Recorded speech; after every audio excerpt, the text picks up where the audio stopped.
Brought to you in association with Grendel Press. This is Werewolf the Podcast, a serial killer drama.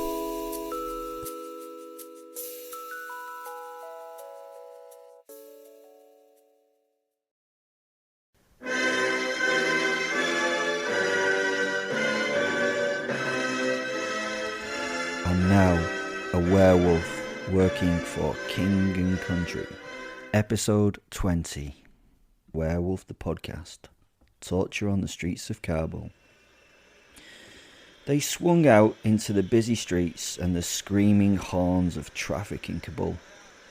We flew through the noisy city in convoy, joined by two slick black SUVs with more Special Army soldiers in both of them. I know they're not called Special Army soldiers, but since watching Ricky Gervais's extras, there's no other way in which I can think of them. One of the nice shiny black cars went behind and one in front of the van. I loved the Special Army soldiers. They often had bigger egos than me, and when faced with something like me, they could not cope. My training in Hereford meant that they all knew me and hated me, but in a very respectful manner. As the world's most elite force, they were used to being the most dangerous things about typically. Sadly, when I was in the area, they weren't that anymore. They weren't really even a close second. We drove for some time in silence to get to some base or place or whatever to meet the chief and interrogate this great insurgent leader.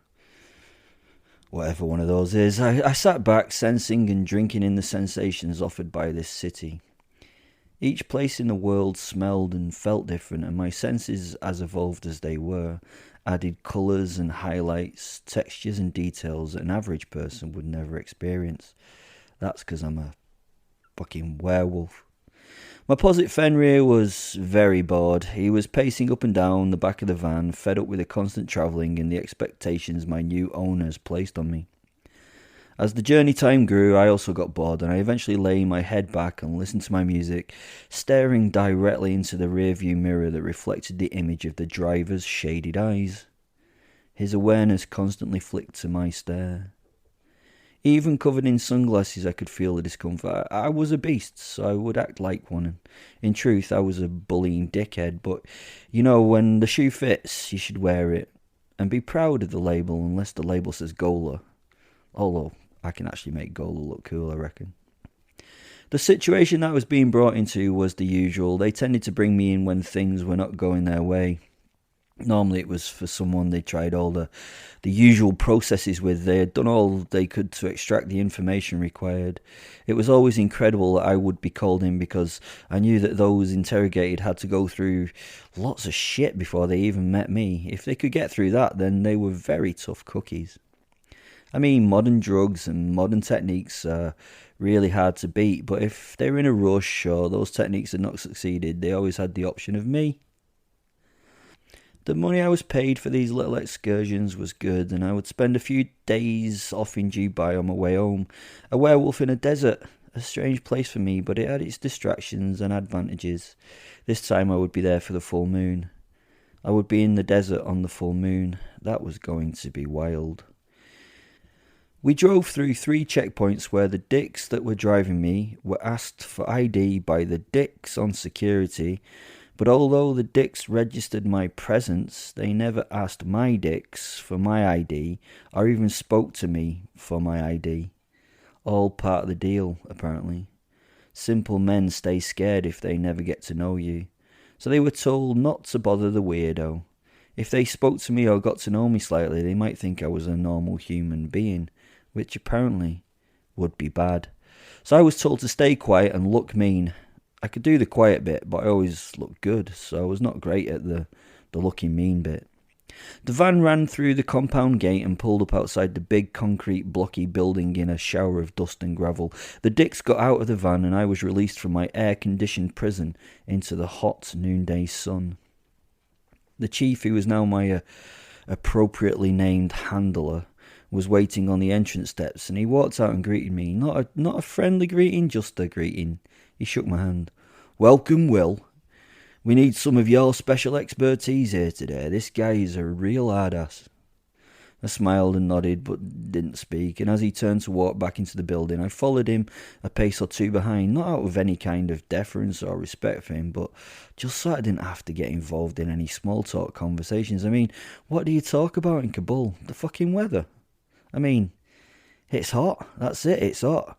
I felt eyes on me in the compound and located the 3 snipers with large caliber rifles that sighted on me. Fenrir laughed in my head. They're a little insecure in this relationship, huh? He said. It was always reassuring that they did the sniper thing. I often wondered if it was for the benefit of the troops in the compound to make me out to be this dangerous individual. I hope not. I hope it was all about me being that dangerous individual, really. The double front doors of the building swished apart, and the coolness of the air-conditioned office was welcomed after only a few minutes in the sun. We passed an empty reception and walked through what were usually busy offices. I could see by the desk contents and the smells that hung in the still-boiled air that this place had housed about 30 sweaty people just a few minutes ago. Obviously, these offices had been cleared not for my benefit, but for their usual incumbents' safety, or maybe I was a secret they did not want to share. I don't know. But I was a bit like the Queen in a way, the commonly held theory that the Queen must think that the world smells like fresh paint because it's just been painted wherever she goes. Well, it's not fresh paint for me. It was that everywhere I went was empty, even though I could sense that it was not normally the case. I was led into an interrogation room at the back of the building. All the CCTV cameras were off and covered by bags. A side door to a room was opened, and inside was a slightly bloody man sitting across from 2 soldiers who stood before him with very big guns. He looked like and was dressed like a well-off local man. He was maybe early 40s in age with very nasty body odour. Looking at the soldiers, I was always amused by the level of overkill in these situations. 2 big, body-armoured, butch American Marines with bulldog faces were definitely not needed for this. You can tell American Marines, you just can. They weirdly had British-issue SA-80s in their hands. What did they think he was, a fucking werewolf? The man was shackled to a table by his wrists. All the furniture in the room was metal and bolted to the ground, as usual. He looked me up and down and nodded at the chief and said in excellent Queen's English, "Ah, I see we have the next course. We have a real interrogator maybe, unlike the last fool." I loved this guy's bravado. The chief smiled at the man and offered his hand to be shaken by the shackled hands of the prisoner. "Hello, I'm the chief. I'm the guy they bring in when someone is hard nut to crack. This man is Will and he's the nutcracker." The man laughed in response. "Very frightening. Some middle-class spoiled ex-special forces torturer. I think that we should be okay, as I've told the others I have no valuable information to give you, so you waste your time. Have a good day, and it was nice to meet you." He smiled. I really liked him. He had that charisma and a kind of confidence, you seldom see. The chief nodded and let out a sigh. "Well, we'll see about that." Then he turned and nodded at me and went to leave the room. He stopped briefly at the door to say a few words loud enough to be audible to me. Will, make him want to talk. Maybe you can introduce yourself in your natural aspect, and please, and try and keep this one alive and in a state where he can talk, please. We must learn what he knows." He smiled at me and winked, and then winked at the prisoner while tipping his cap. "Good luck, Abdul," he said, and turned to whistle a few bars of some country music song I sort of half recognised. "I'm not Abdul. He is my uncle," the man shouted at the chief with laughter. The 2 guards dropped in behind the chief as he wandered down the corridor. The door had been locked from the outside as they went, leaving me in there with the charming terrorist. The man just now stared. He seemed incredibly interested in what I would do. "So, Will, what's the next step?" he asked. "Do you beat me up or something? I'm always interested in new techniques." I ignored him and just started to get undressed, slowly unbuttoning my shirt and keeping eye contact with a smile. "Ah," he said, "you mean to sodomize me and break me by banging me? I went to public school. My friend, I have a passion for rough man sex. I only ask that you spit a little so that it's not too bloody for me." He laughed. I smiled at him in response, but continued to remove my trousers and my underpants. Eventually, I stood before him naked. Even as an ordinary man, I knew I was built very impressively, but what would happen next would be the fun bit. I looked over at my posit, who sat in the corner, and nodded at him. We flowed into each other, and I became the beast. My body grew, and I ducked as my head touched the ceiling. My outstretched arms reached to either wall. The black fur of my swathing pelt absorbed the light in the room. My eyes flashed, and I roared a guttural roar that made the man sit back in his chair and grip onto the very edge of the table. In a heartfelt response, he started a haunting, sibilant scream. It came from his deepest, darkest place. His entire body was building it into a crescendo of sorts. It was pleasing, and it took some time, but the man eventually went silent. He was now exhausted and spent, staring silently in disbelief at what he saw. Tears in his eyes. Terror issued from his very scared little terrorist body. His system had reacted badly to the experience. Every bit of monkey DNA in him had tried to crawl away from me, and he cringed and shrunk into the steel chair. I walked to the table, my bestial head lowering down to his, and I reached out and touched his scalp with a clawed hand. He recoiled. Well, he tried to recoil, closing his eyes and mumbling a prayer in a language I did not recognize. I held his head so that he faced me, and I sniffed and growled with my nose gently touching his face as he closed his eyes. It was as though he thought that I would not be there if he could not see me. Such a stupid thing to do, and so many fucking people do it. He had pooped himself and weed himself, again a common reaction. His body had emptied its digestive and urinary tracts of anything that it did not need at this moment. He shivered and moaned. It would be some time before this so brave man would be able to make sense again to anyone. He never had and could never have expected to meet something like me. This was much more than any person could deal with, and he was already broken. It had been a minute's work for me, and it was just what was needed.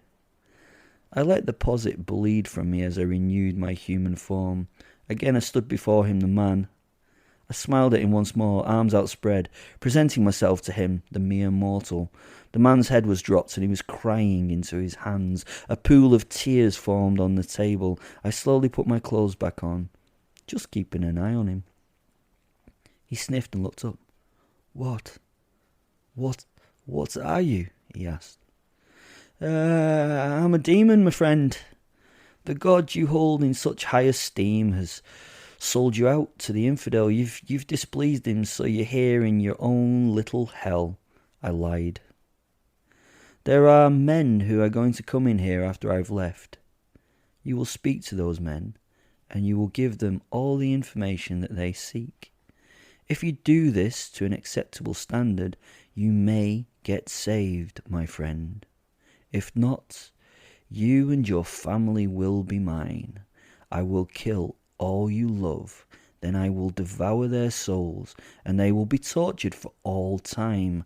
Life sometimes sucks, huh? Well, your death will be even worse." It was brazen nonsense to tell him, but he seemed to genuinely believe that I was sane, and why would he not? A pitch-black dog demon had just come forth and shown itself to him.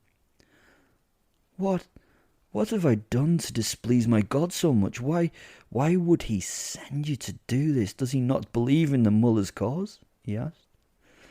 I couldn't think of a reply, and to be honest, wasn't really bothered to explore this story any further, but I felt I had to say something. "I have no idea, really. I just follow orders," was my rubbish but truthful reply. I slowly got redressed before turning towards him with a vicious smile. "Do you understand what I'm asking?" He nodded at me, mouth open, eyes still glistening. I smiled and patted him on the head. I gave him a final wink, just like the chief had given me. Then I knocked on the door. Locks opened, and I was greeted smiling by the man himself. He raised his eyebrows. "A new record, Will," he whispered. I returned a smile and nodded, and I shook his proffered hand and made my way back to the front door. My posit followed in tow. On my way out, I passed two interrogators as they made their way to the room in which I'd just been.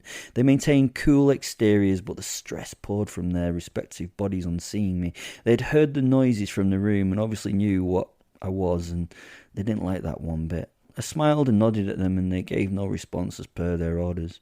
A little rude, I thought, as I'd just done their fucking jobs for them. That's the end of the episode.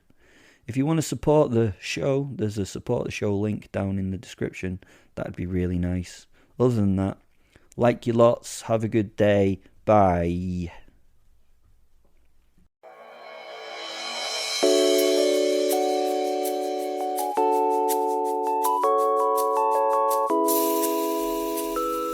Brought to you in association with Grendel Press.